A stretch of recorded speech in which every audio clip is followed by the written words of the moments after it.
바로 이야기를 시작하도록 하겠습니다. 저는 무척이나 평범한 사람이에요. 집안, 학벌, 외모, 다니고 있는 회사까지 전부 다 평균이거든요. 저는 살아온 인생을 한번 생각해보면 어렸을 때부터 항상 평균에 해당하는 사람이었던 것 같습니다. 항상 무엇을 해도 중간을 유지하는 그런 아이였어요. 그렇게 평범하게 자랐고 살아오다 운명의 여자를 하나 만나게 되었습니다. 저는 매일 아침 출근 전 항상 가던 카페에 들려서 커피를 한 잔 사서 출근을 하는 습관이 있습니다. 제가 당시 살고 있었던 동네에 작은 카페가 하나 생겼는데 그곳에서 매일 아침마다 아르바이트를 하던 한 여자가 있었어요. 항상 상냥하게 웃으면서 인사를 하고 친절하게 대하고 게다가 얼굴도 엄청 이뻤습니다. 매일 아침마다 커피를 사는 것은 이제 더 이상 습관이 아니었어요. 무조건 그 카페에 가서 커피를 사 먹곤 했죠. 매일 아침 웃는 얼굴로 밝은 목소리로 오늘도 화이팅 하세요 라고 인사를 건네줬는데 그 인사를 들으면 그날 하루 모든 일이 잘 풀리는 것만 같았었죠. 제가 정신을 차려보니 어느새 혼자 짝사랑을 하고 있더라고요. 조금씩 혼자 마음을 키워나갔고 더 이상 제 마음을 주체할 수 없다고 생각했을 때 마음을 고백해야겠다고 다짐했죠. 그리고 출근하기 전 제 마음을 쪽지에 적었고 제 명함과 함께 커피를 건네는 그 여자 손에 쥐어주고 도망치듯 출근을 했어요. 퇴근 시간이 다다를 때까지 제 전화에는 아무런 연락이 없었고 저는 속이 까맣게 타들어갔습니다. 그러다 밤 10시가 되던 순간 모르는 번호로 좋아요 라고 문자 메시지가 한 통 도착했어요. 정말 믿겨지지 않아 멀뚱멀뚱 문자를 보고 있으니 그 번호로 전화가 오더라고요. 서둘러 받았습니다. 전화는 당연하게도 그 여자분이셨고 전화를 받자마자 깨르르 웃으며 저를 반겨주었죠. 그날 날아갈 것만 같다는 말이 무슨 말인지 뼈저리게 실감할 수 있었어요. 그렇게 연애를 시작했습니다. 여자친구는 얼굴도 무척이나 예뻤어요. 김희선을 닮았다는 말을 종종 들을 정도의 외모를 가지고 있었습니다. 그뿐 아니라 성격도 무척이나 착하고 여성스러웠어요. 흔히 말해 내조를 잘하는 그런 여자였어요. 완벽한 사람이었죠. 저는 개발직에서 종사하고 있는데 직종이 직종이다 보니 야근이 무척이나 필수적입니다. 그럴 때마다 여자친구는 정말 하루도 빠지지 않고 제가 야근을 할 때마다 도시락을 싸와서 응원을 왔어요. 회사 사람들도 제 친구들도 모두가 저를 부러워했죠. 저도 한 번씩은 어떻게 이런 여자가 나를 만나? 라는 생각을 종종 했습니다. 그렇게 5년이 넘도록 연애를 했어요. 그러던 어느 날이었습니다. 심각한 목소리로 제게 할 말이 있다는 그녀의 말에 불안해졌습니다. 여자친구는 항상 밝고 웃음기 있는 목소리를 가지고 있었는데 그날만큼은 처음 들어보는 낮고 차가운 톤의 목소리로 얘기를 했었거든요. 카페에 먼저 가서 저를 기다리고 있었던 여자친구는 저를 보자마자 닭똥 같은 눈물을 흘리기 시작했어요. 놀란 제가 허겁지겁 달래주며 무슨 일이냐고 채근하기 시작하자 실토하더라고요. 자기야, 나 임신했어. 우리 어떡해? 사실 저는 당황스럽긴 했지만 속으론 너무 좋았어요. 저는 만나는 내내 결혼을 하고 싶다고 했지만 여자친구는 항상 준비가 되지 않았다는 말로 미루곤 했었거든요. 여자친구는 형편이 조금 어려운 편에 속했습니다. 여자친구는 저와 만난 이후로도 취직은 하지 않았고 계속 카페에서 아르바이트만 하고 있었어요. 취직을 할 수 있었지만 하지 못했던 이유는 아르바이트를 해야 집에 계시는 아프신 아버지를 돌볼 수 있었기 때문이었죠. 장시간 자리를 비우지 못하는 것에 비해 아르바이트는 그 카페 사장님께서 양해를 봐주시기도 하고 집과 거리도 가까워서 계속 아르바이트만 했었어요. 그렇게 번 돈으로 생활비도 충당해야 하지, 아버지 병원비도 충당해야 하지.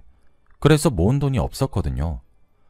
여자친구랑 어머니 둘이서 벌어도 아버지 병원비가 너무 많이 들어서 잘 모을 수 없기도 했고요.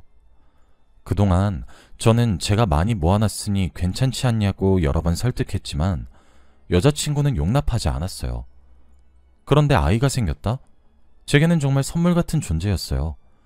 드디어 사랑하는 여자를 제가 책임질 수 있다는 생각에 오히려 설레기 시작했죠.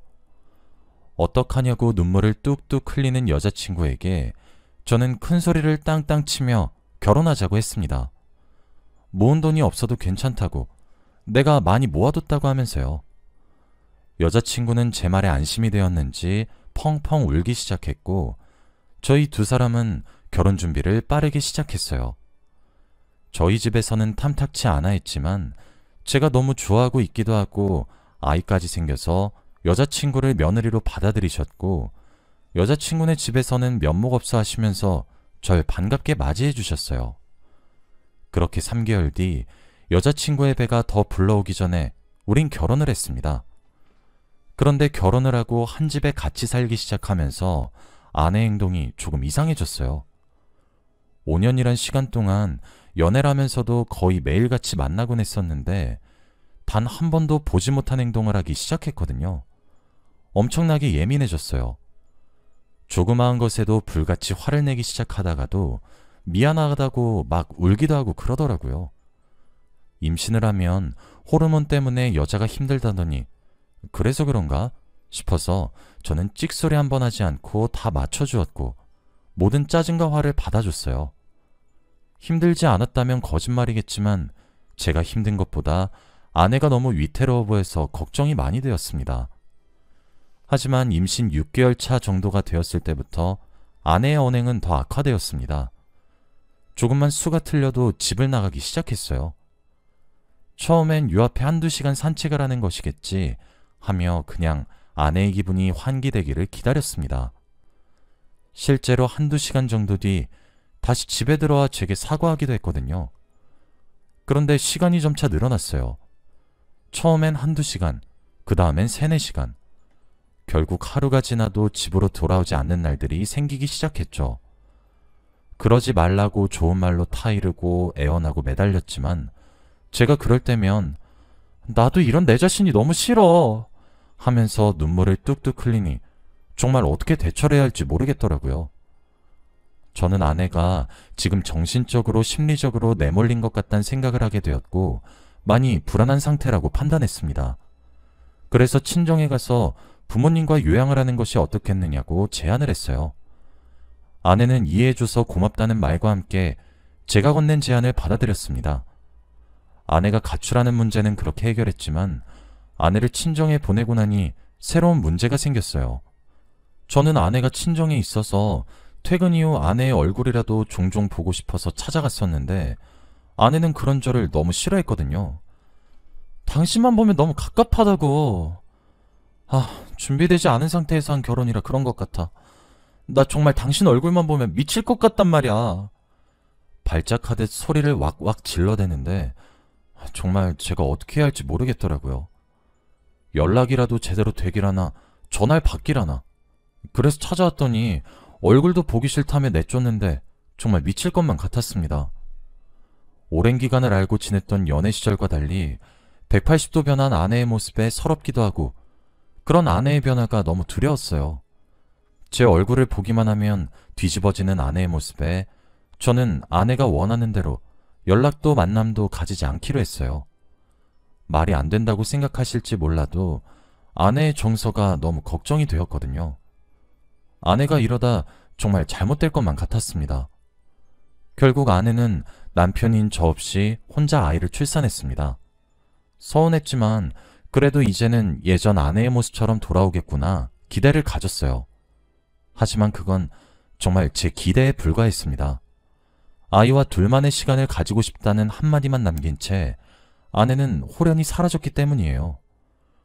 처음엔 아내가 여전히 정서적으로 조금 불안한가 싶어서 묵묵히 기다렸습니다. 그러던 어느 날 며칠 뒤 집에 들어가겠다고 하지만 신고하면 이대로 영영 돌아가지 않겠다고 제게 문자를 보냈더라고요. 그 문자에 이게 무슨 말인가 싶어 처가댁에 전화를 걸어 아내의 행방을 물어도 모르겠다는 대답만 돌아올 뿐이었죠. 오히려 아내는 제가 있는 집으로 돌아가겠다고 처가댁을 떠났다고 하더라고요. 아내는 그렇게 호련히 연기처럼 사라졌습니다. 며칠 뒤 돌아오겠다는 문자와 달리 출산 이후 하루가 지나도 이틀이 지나도 결국 6개월의 시간이 흘러도 아내는 제가 있는 집으로 돌아오지 않았습니다. 그렇다고 해서 처가댁으로 돌아온 것도 아니었어요. 신고를 해야 하나 말아야 하나 하던 어느 날이었습니다. 아내가 집으로 돌아왔어요. 상처투성이의 모습이었고 왼발은 신발이 어디로 간 것인지 맨발이었고 오른발은 신발이 신겨져 있긴 했지만 걸레짝이었어요. 거의 8개월 정도 만에 보게 된 아내의 모습에 저는 심장이 떨어지는 기분이었고 아내를 다그치며 자초지종을 물었습니다. 아내는 제 품에 안겨 오열을 하면서 그동안의 이야기를 제게 들려주기 시작했어요. 아내가 들려주는 이야기는 이러했습니다. 아이를 출산하고 저와 함께 지냈던 집으로 돌아오는 길 골목길에 돌연 누군가 다가와 억지로 승합차에 태웠다고 했어요. 거세게 반항을 하려고 해도 품에 저희 아이를 안고 있었기 때문에 아이가 다칠까 제대로 된 반항 한 번 하지 못하고 아이와 함께 납치가 되었다고 하더군요. 아내를 납치한 사람은 2명의 남자였고 그들은 아내를 기절시켰어요. 기절한 아내가 정신을 차리고 눈을 떠보니 어느 날은 어딘가에 갇히게 되어 있다고 했었죠. 다행히 아이와 아내 전부 무사했고 거기서 그렇게 수개월 동안 갇혀있게 된 것입니다. 아내는 울며 불며 그들에게 살려달라고 돌려보내달라고 빌었지만 그럴 때마다 돌아온 것은 대답이 아닌 폭행이었다고 하더군요. 아내 이야기는 거기서 끝이 아니었습니다. 급작스럽게 납치가 된 것도 억울한데 아내는 저희 아이까지 그들에게 빼앗기고 말았다고 합니다. 아내는 그들이 건네는 물을 마시고 쏟아지는 잠을 참지 못해 잠이 들었는데 눈을 떠보니 깊은 산속이었다고 하더군요. 눈을 떴을 때는 이미 해가 저물어 날이 어둑어둑해졌고 위험할 수 있는 상황이었습니다. 산짐승들까지 하나둘 나타나기 시작하면서 아내는 정말 죽기 살기로 도망치기 시작했다고 했어요. 휴대폰도 지갑도 그 무엇도 가지고 있지 않았던 아내는 정말 2다리를 빠르게 움직여 살아남았다고 하더군요. 그렇게 며칠을 쫄쫄 굴으면서 도망을 치다 어떻게 그 산속을 빠져나오게 되었고 도로를 발견하게 되었다고 했죠. 도로 위 서 있는 아내의 모습을 본 한 시민분께서 경찰에 신고를 해주셨고 그렇게 아내는 기적적으로 돌아올 수 있게 된 거였어요. 비록 아이의 생사는 알 수 없게 되었지만요. 아내의 입에서 나온 이야기들을 저는 정말 믿기 힘들었습니다. 치안이 좋다고 전 세계에 소문이 자자한 대한민국에서 납치라뇨? 얼굴 한번 제대로 보지 못한 제 아이를 뺏기다뇨? 생사조차 알 수 없다뇨? 저는 정말 크게 분노했고 당장 경찰에게 도움을 청했습니다. 아내는 그런 저에게 보복을 당하면 어떻게 하냐고 울면서 매달리며 그런저를 말렸습니다. 하지만 집안의 가장인 제가 아내와 아이를 지켜야 된다는 생각에 저는 그런 아내를 진정시키며 나만 믿으라고 했죠. 경찰은 수사에 착수하기 시작했고 거기서 가장 중요한 진술은 아내의 진술이었어요. 하지만 아내는 제대로 된 진술을 하지 못했습니다. 아내는 범행 현장의 피해자이면서 목격자도 되었지만 제대로 기억을 하지 못하고 있었거든요. 저한테 했듯이 말을 잘 하다가도 말이 도중에 잠깐씩 끊기곤 했어요.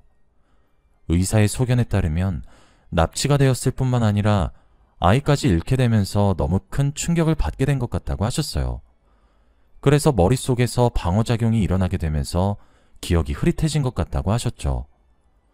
저는 아내가 힘들어하는 모습에 가슴이 찢어질 듯 아팠고 그들을 정말 가만두지 않겠다고 또다시 한번 결심했습니다.